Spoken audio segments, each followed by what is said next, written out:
All right, so this one's a little bit more interesting. Question 12 asks us to convert 2400 from 24-hour time into 12-hour time. Now, 2400, well, our hours column here says 24. So that means 24 hours have gone past. Now, how many hours are there in a full day? 24 hours, right?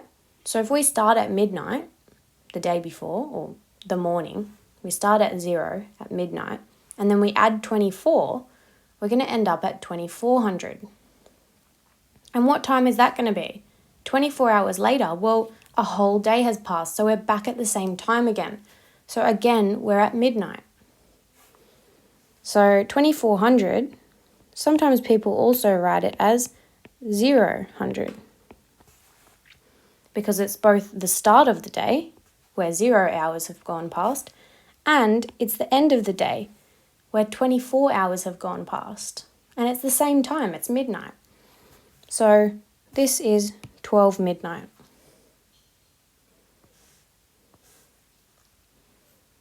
Okay, 2:30. So this time we're using words.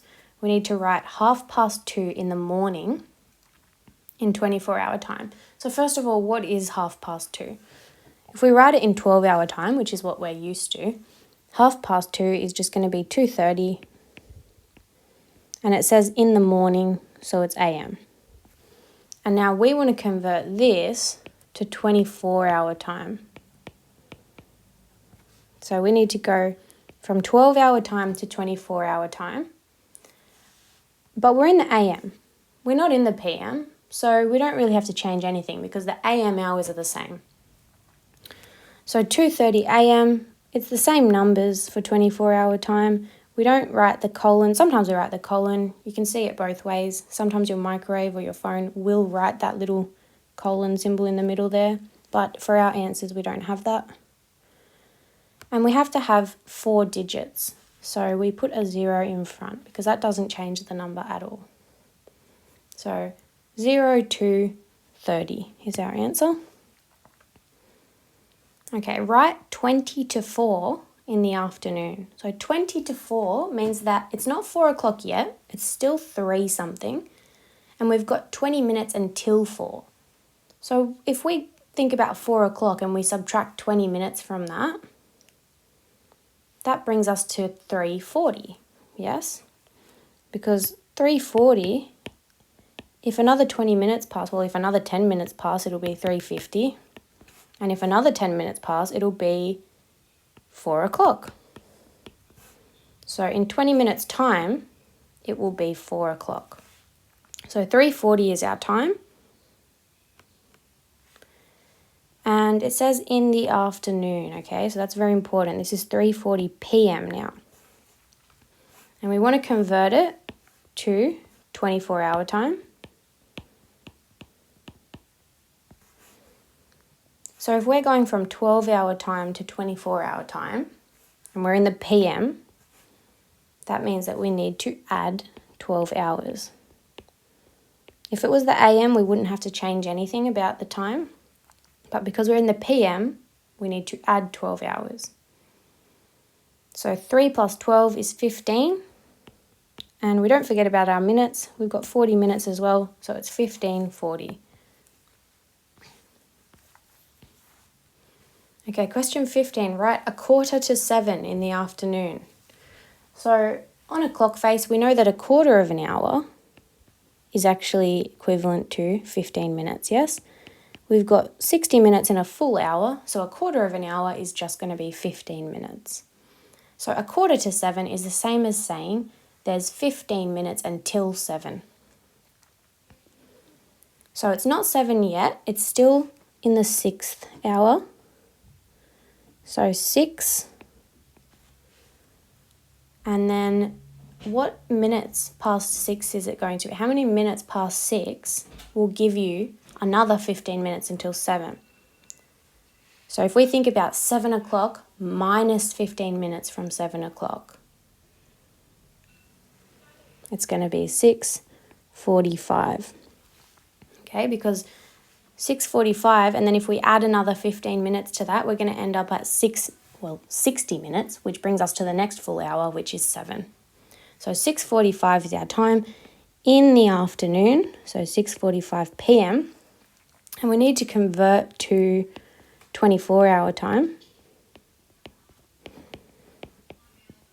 Because it's PM, we do have to either add or subtract 12 hours. And because we're going from 12-hour time to 24-hour time, we need to add 12 hours.